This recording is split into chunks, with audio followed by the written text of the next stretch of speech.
Please take your seats.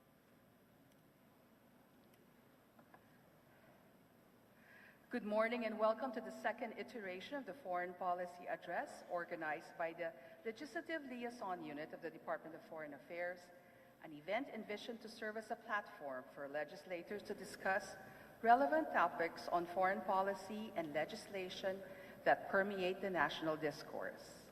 First of all, we'd like to recognize our esteemed guests. Our special guest of honor, the Honorable Ferdinand Martin Romualdez, Speaker of the House of Representatives, the Honorable Enrique A. Manalo, Secretary of Foreign Affairs and host of today's event, His Excellency, Ambassador Archbishop Charles J. Brown, Apostolic Nuncio and Dean of the Diplomatic Corps, the Excellencies and Ambassadors and members of the Diplomatic Corps, the Honorable Antonio A. Morales, Undersecretary for Administration of the Department of Foreign Affairs, the Honorable Undersecretary Charles Jose, the Undersecretary of the Department of Foreign Affairs, colleagues from government, representatives from academic institutions, nonprofit organizations, and think tanks. In the second iteration of the Foreign Policy Address, we are also glad to be joined by key members or key movers in the business sector. We thank you for gracing our event with your presence. At this point, let me call on the Honorable Undersecretary for Administration, Antonio A. Morales, to deliver the opening remarks.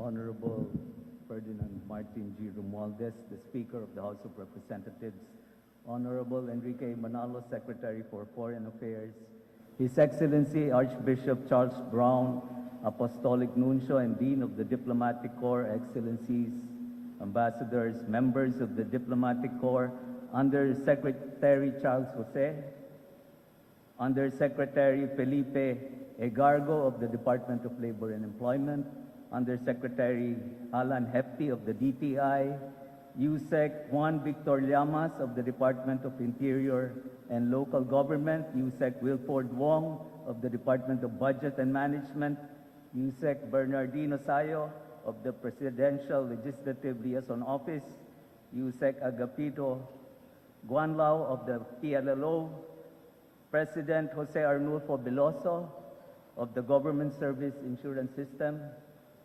Assistant Solicitor General Solomon of the Office of the Solicitor General, Assistant Government Corporate Counsel Melissa Montecillo Acorda, officials and colleagues in government, friends from the business sector, ladies and gentlemen, a very good morning to you all. Magandang umaga po sa inyong lahat.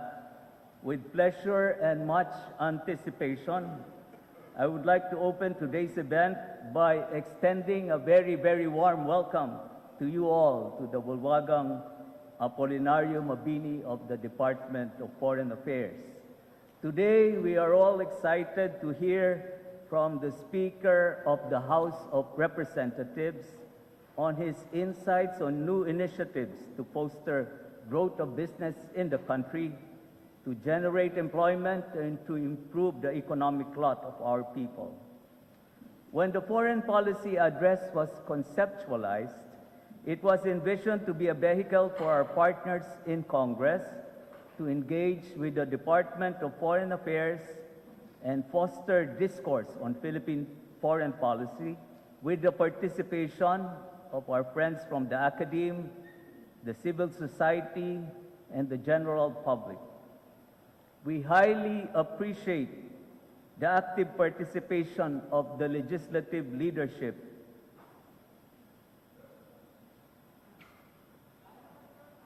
to the Foreign Policy Address series. This is a testament to the strong mutual support of the co-equal branches of the government in advancing Philippine foreign policy. This event, which is organized by the Department Legislative Liaison Unit in coordination with relevant offices, presents an opportunity to open discussions on Philippine foreign policy and promote its wider understanding among stakeholders. We remain hopeful that we will be able to advance programs such as the Foreign Policy Address event as we strengthen engagement and partnership with our very dear friends in the Philippine Congress, as together we move forward to a bright future for the Philippines. Finally, I would like to express our gratitude to all of you who made time to attend this foreign policy address. I am certain that all of us will stand to learn much from and be enlightened by Speaker Romualdez in his address today. Thank you very much and maraming salamat po.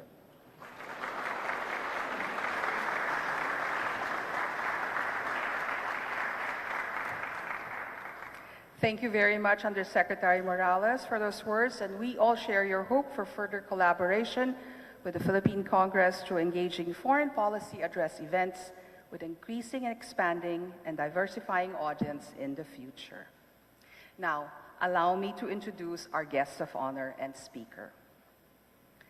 With a deep commitment to public service, Speaker Ferdinand Martin Gomez Romualdez embarked on his political journey representing the 1st District of Leyte Province in the House of Representatives. His dedication and vision quickly earned him the respect and trust of his colleagues, leading to his election as the Majority Floor Leader in the 18th Congress and now Speaker of the House in the 19th Congress. As Speaker of the House, Congressman Romualdez continues to champion laws that promote inclusive and economic growth, uphold democratic principles, prioritize public health, and propel the Philippines towards a brighter future. These laws include the Maharlika Investment Act of 2023, the new Agrarian Emancipation Act, the Public-Private Partnership PPP Code of the Philippines, the Internet Transactions Act of 2023, and the Ease of Paying Tax Act, among many others. His leadership exemplifies a steadfast commitment to serving the nation and the Filipino people with integrity, compassion, and vision. Excellencies, ladies and gentlemen, the Honorable Speaker Ferdinand Martin Gomez Romualdez.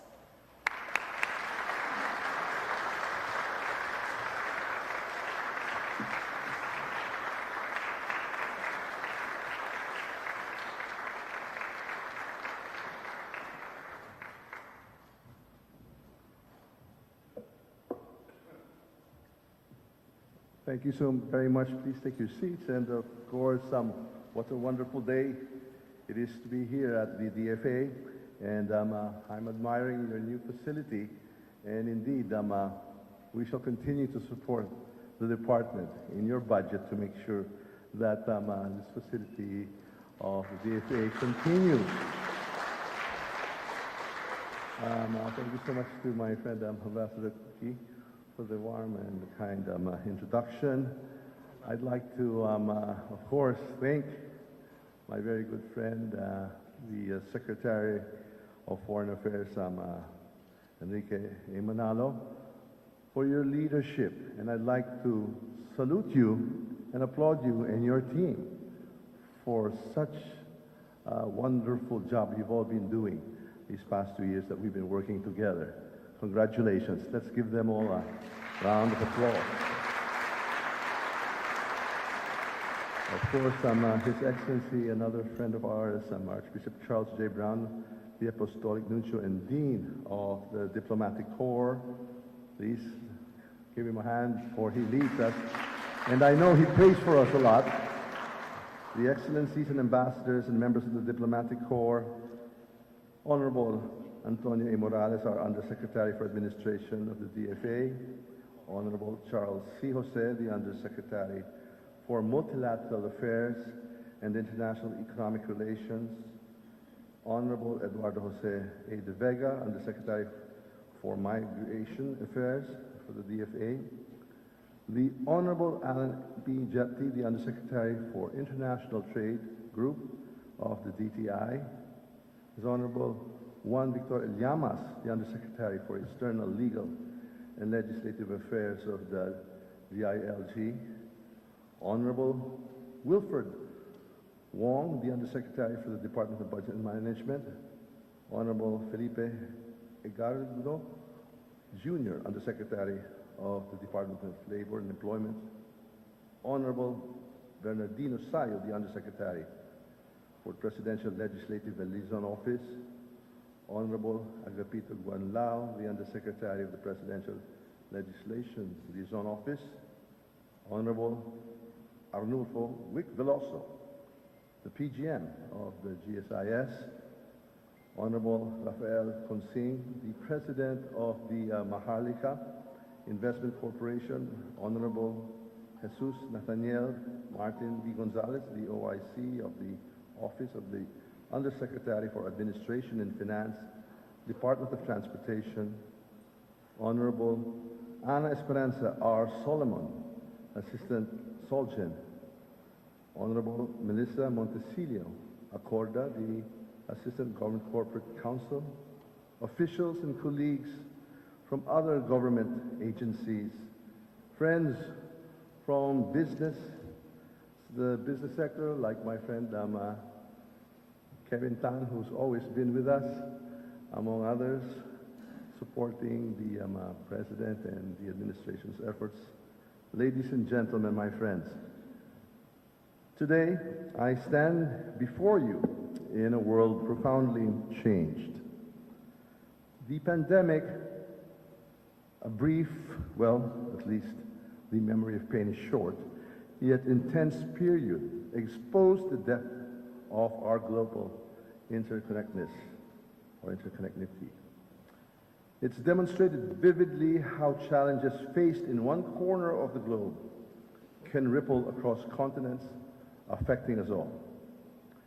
Despite navigating past the immediate crisis of the pandemic, we find ourselves confronting new challenges. Record-breaking temperatures here and severe flooding in Dubai are recent manifestations of the escalating climate crisis. At the same time, ongoing conflicts in Europe and the Middle East continue to demand our concerted efforts towards peaceful resolutions. Facing these global challenges, it may seem intuitive for some to reinforce existing barriers or even erect new ones. However, I contend that isolation is not the best response. Instead, we should focus on rebuilding old platforms and constructing new bridges for cooperation and mutual benefit. It is through collaborative efforts that we can address our common problems more swiftly and effectively. In the volatile, uncertain, and complex environment of today, a thoughtful response rather than a hasty reaction and extending a helping hand rather than retreating are what wisdom dictates. This philosophy of proactive engagement and cooperation is at the heart of our approach in the House of Representatives. It aligns with the foreign policy direction set by President Ferdinand Marcos Jr., eloquently captured by the principle, and I quote, "The Philippines is a friend to all and an enemy to none." Under the leadership of President Marcos, we have taken significant steps to rejuvenate and deepen our international relations. Our diplomatic efforts were pivotal during the historical trilateral meeting between the United States, Japan, and the Philippines at the outset of this past month, April. This meeting underscored our strategic role in regional politics and security. This event followed the historic address by His Excellency Fumio Kishida, Prime Minister of Japan, to the U.S. House of Representatives to our House of Representatives last November, an event that itself marked a milestone in our diplomatic engagements. Furthermore, our country proudly hosted the 31st Asia-Pacific Parliamentary Forum, and this gathering was not just a ceremonial meeting, but a fertile ground for seeding legislative initiatives aimed at bolstering our shared regional socio-economic goals. Lawmakers from across the region came together to deliberate and design frameworks that could support collective growth and stability. Our commitment extends beyond maintaining existing ties. In the 19th Congress, we have vigorously been working to capitalize on global opportunities in the alignment with the administration's strategic vision of securing a prosperous future for all Filipinos. A cornerstone of this effort is the operationalization of the Maharlika Investment Fund, underpinned by the enactment of Republic Act number 11954. This act is not merely legislative. It is a transformative economic tool that opens new investment avenues for both local and international stakeholders, providing the Philippine government with additional resources to enhance its social safety nets for the less fortunate sectors of our society. We also recognize the need for more dynamic economic policies. Thus, we are advocating economic amendments to specific sections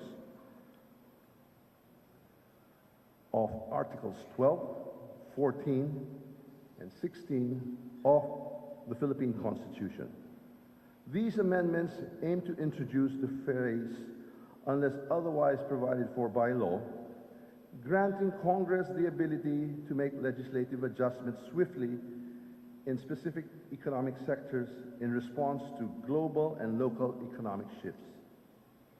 Our extensive hearings on this matter have illuminated the broad benefits these amendments would bring, enabling more flexible and more responsive governance.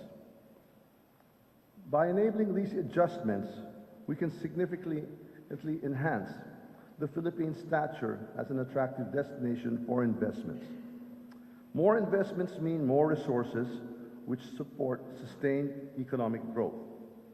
They also translate into more job opportunities, helping ensure that Filipino families can thrive in an increasingly competitive world.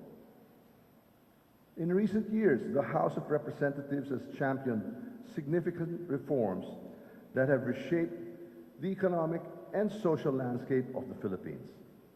We've enacted pivotal tax reforms designed to invigorate our economy by simplifying the tax code, encouraging investment, and ensuring a fair system to all. These measures have laid the groundwork for a more robust economic framework, attracting foreign investments and stimulating local entrepreneurship. Our commitment to infrastructural development is exemplified by the continuation of the Build program with the Build Better More. This ambitious initiative has not only improved connectivity across our archipelago, but also generated thousands of jobs, bolstering our economy and enhancing the daily lives of our citizens. As we embark on another session this April 26, our legislative focus sharpens on the dual imperatives of national security and robust development. Recognizing that peace is the cornerstone of prosperity, we aim to enact laws that fortify our national defense and enhance our international security posture. These initiatives are critical in maintaining sovereignty and stability, enabling our nation to pursue development goals without the shadow of external threats. Simultaneously, our development agenda is expansive, targeting pivotal areas such as healthcare, education, and digital infrastructure. In healthcare, we are committed to expanding access and improving the quality of services, making healthcare affordable and accessible to every Filipino. Our initiatives in education aim to create a more liberalized system that not only meets global standards, but also equips our youth with the necessary skills to thrive in a globalized economy.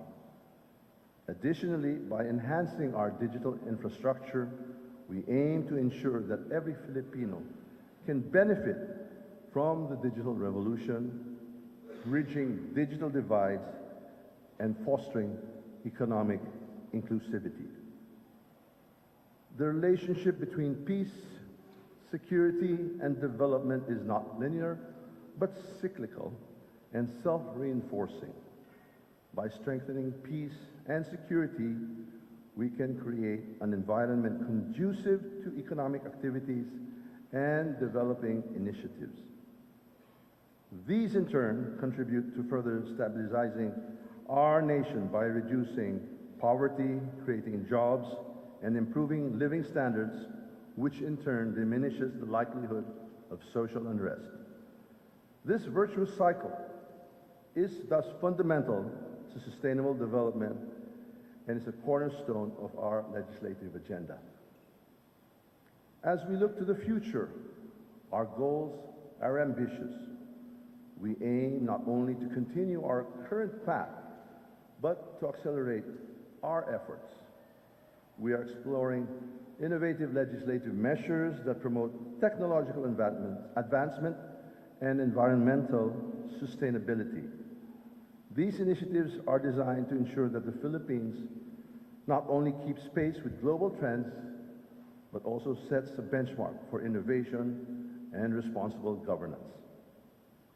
To achieve these ambitious goals, we invite all sectors of society to engage with us. Your insights, expertise, and participation are invaluable as we forge a path forward. Through collaborative efforts, we can build a future that reflects our highest aspirations and fulfills the promise of prosperity and peace for all Filipinos. In closing, let us be reminded of our collective responsibility and the opportunity at this moment. It is time for us for bold actions and steadfast commitment. The House of Representatives of the 19th Congress is fully committed to this cause, ready to enact the necessary legislation that ensures a stable, prosperous, and resilient Philippines. Thank you for your trust, your engagement, and your partnership. Good morning, and let us all commit to a productive legislative session and a brighter future for our nation. Mabuhay po kayong lahat. Mabuhay ang Pilipinas.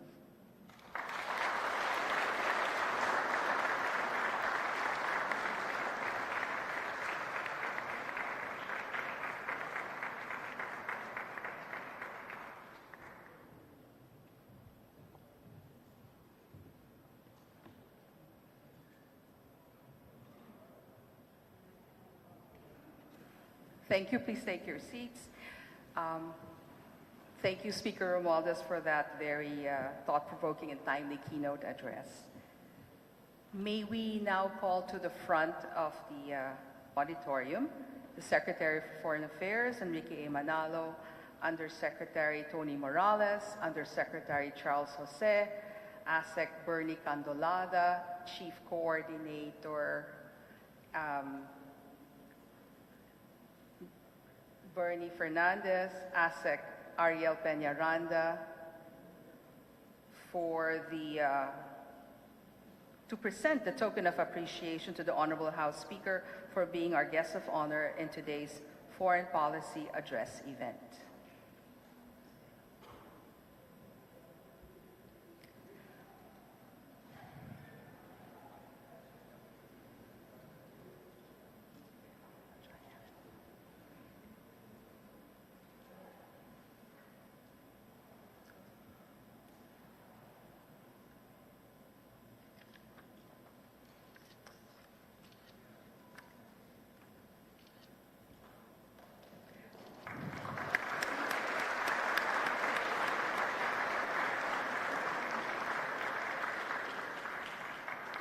and I shall join the photo.